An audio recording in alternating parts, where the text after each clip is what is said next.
There is a danger in being around people who have grown familiar with your presence but remain deeply unfamiliar with your substance. And that danger is this: they start handling you according to exposure, not according to discernment. They have seen you, so they think they know you. They have heard you, so they think they understand you.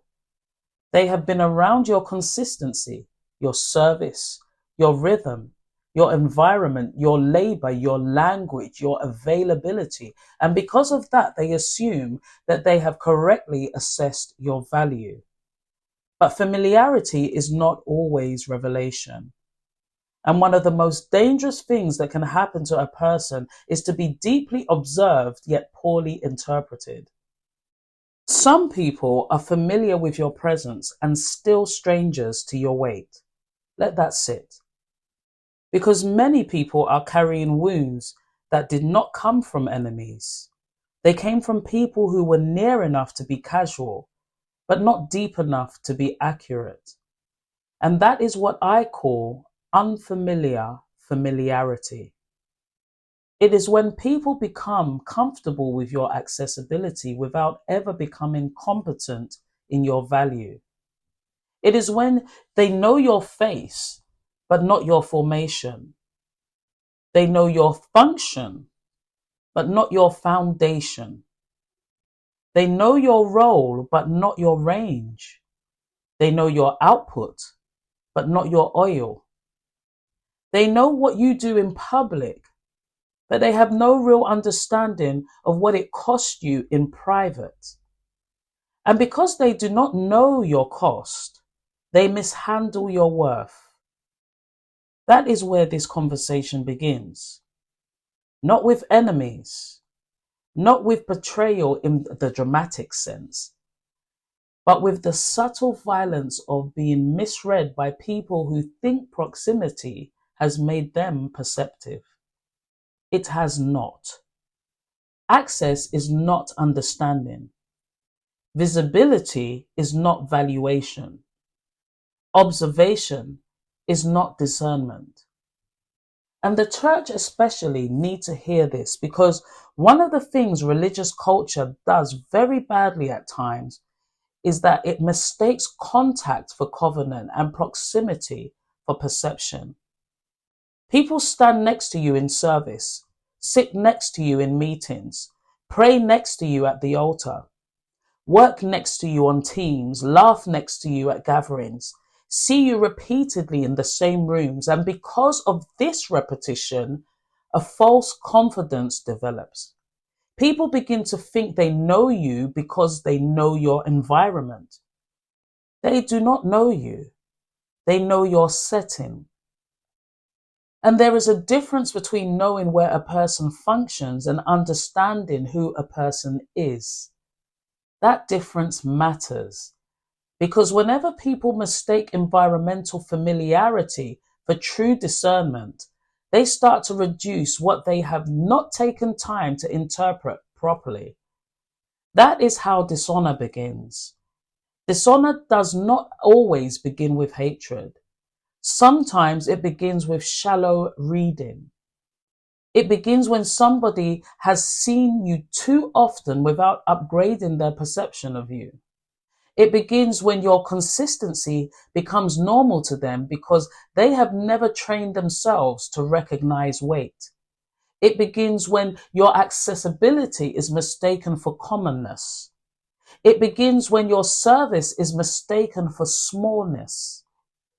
It begins when your kindness is mistaken for a lack of boundaries. It begins when your humility is mistaken for a lack of power. And before long, people are relating to you cheaply, not because you are cheap, but because they are undeveloped in discernment. People do not always mishandle you because they are evil. Sometimes they mishandle you because they are shallow. And that's the hard truth. Because if you do not understand this, you will spend years trying to prove your value to people whose real issue is not lack of information, but lack of capacity. There are some people you could explain yourself to for 10 years and they still would not know what they are looking at. Why? Because recognition is not only a matter of exposure, it is a matter of maturity. It takes maturity to discern depth. It takes maturity to recognize oil. It takes maturity to identify burden.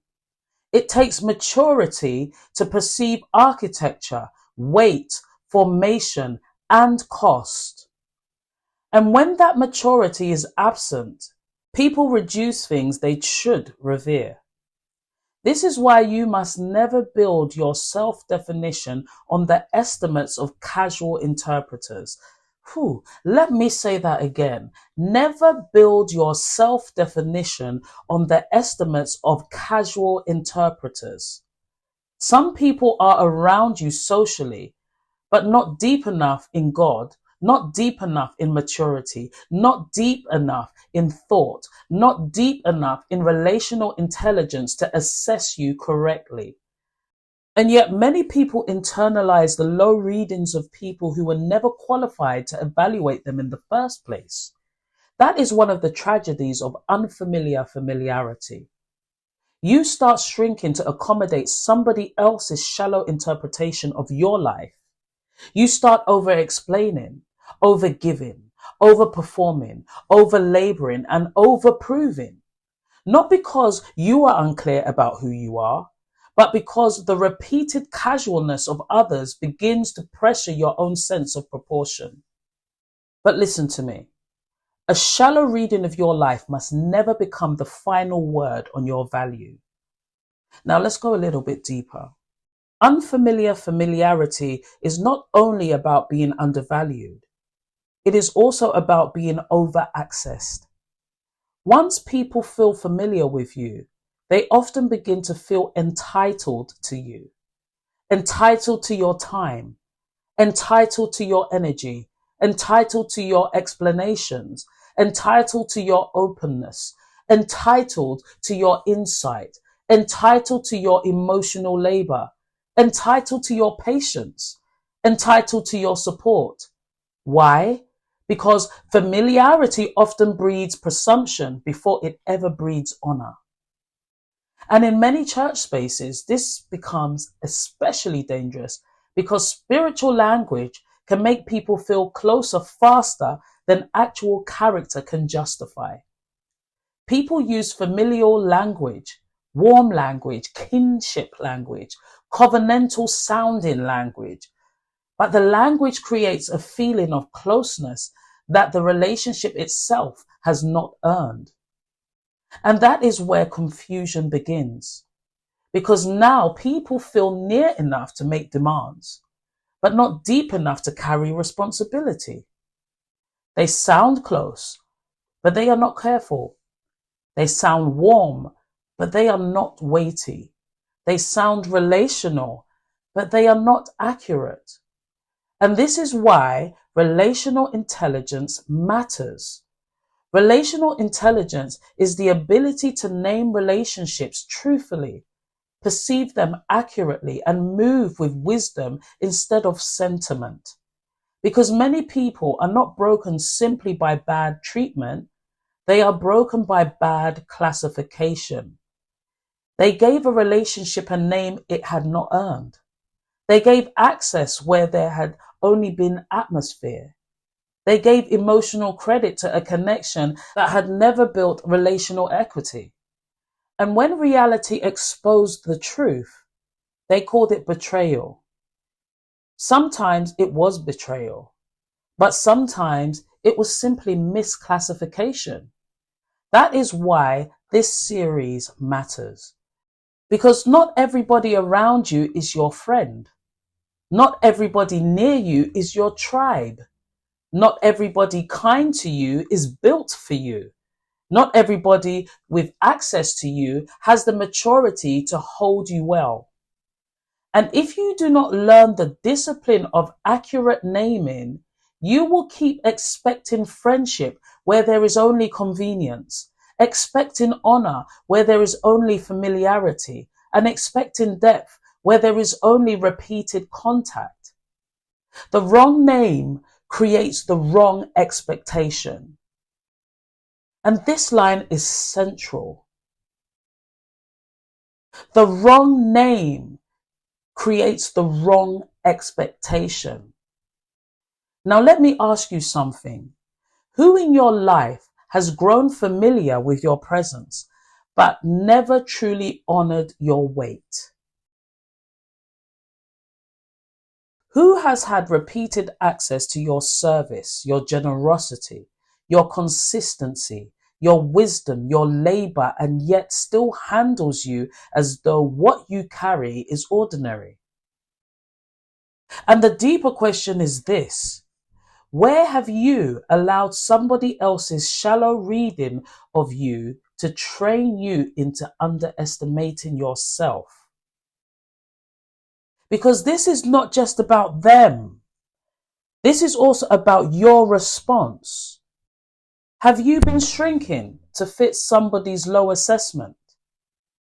Have you been over-explaining to people who have no real appetite to understand? Have you been negotiating your boundaries because somebody got used to your availability? Have you been mistaken being needed for being known? Have you been mistaken being around people for being accurately held by them? These are serious questions. And this is why I'm opening this series here.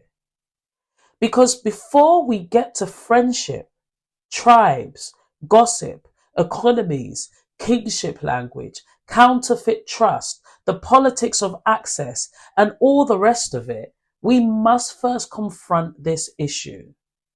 Some of the people around you do not know you nearly as well as their familiarity suggests. And if you don't know that, you will keep handling sacred things to casual readers. Oof, that's the word. Don't keep handling sacred things to casual readers. Everybody cannot interpret your life. Everybody cannot steward your transparency. Everybody cannot handle your becoming. Everybody cannot sit in the front row of your formation. And maturity is knowing the difference. You have to learn how to ask, who really sees me? Who really discerns me? Who has merely become used to me? Who has access to my rhythm but no revelation of my worth? Who has confused my service with simplicity? Who has mistaken my consistency for commonness? These are not arrogant questions.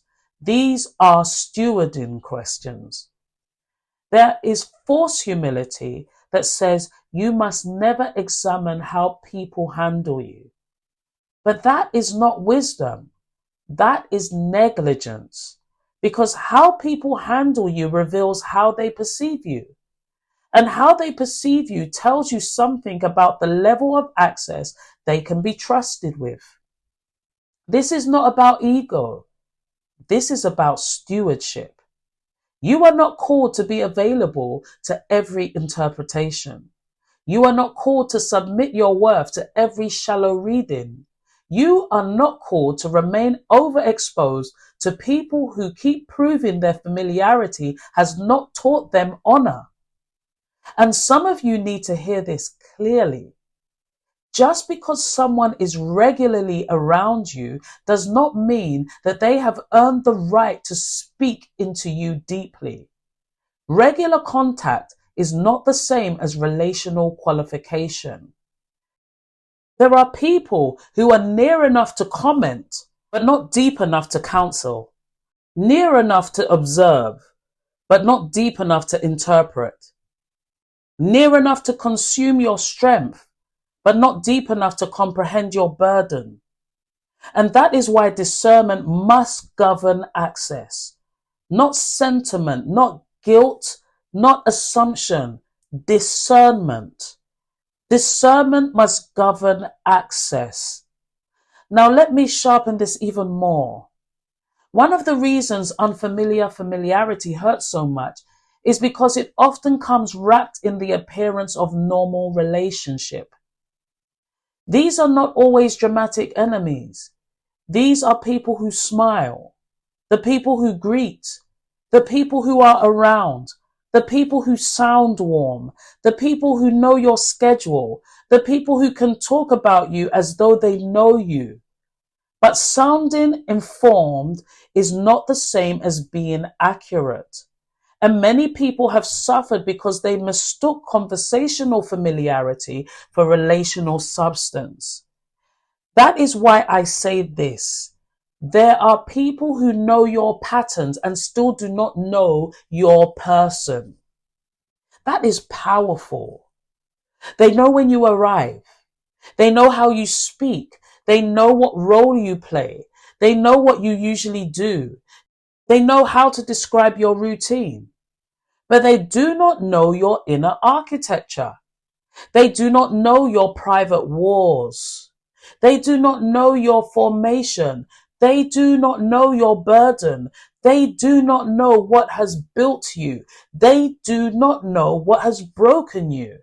They do not know what it has cost you. They do not know what God has had to carve out of you to make you who you are today. So why let such people price you? Why let them define your value? Why let them reduce your range? Why let their casualness train your self-concept? No! Part of relational intelligence is the refusal to let shallow familiarity become the basis of your valuation. I want to say something strong here. A person can be close to your environment and still be far from your reality. And if that is true, then repeated presence does not equal to trustworthy perception. Now, let me just bring this home. Some of you need to stop grieving certain relationships as though you lost deep understanding, when in truth, what you lost was repeated contact with people who never really discerned you. This is not a small statement. You are grieving the collapse of familiarity, but what you actually needed was revelation. Because there is a difference between being surrounded and being seen. A difference between being included and being understood. A difference between being around people and being accurately held by them. And some of your next level of peace will come when you stop expecting revelation from people who are only functioning at the level of repetition. That is why you need truer names. Not fewer people, truer names. Truer names for what this relationship is. Truer names for what this relationship is not. Truer names for who really carries honor. Truer names for who only carries habit. Truer names for who really sees you. Truer names for who merely sees you often.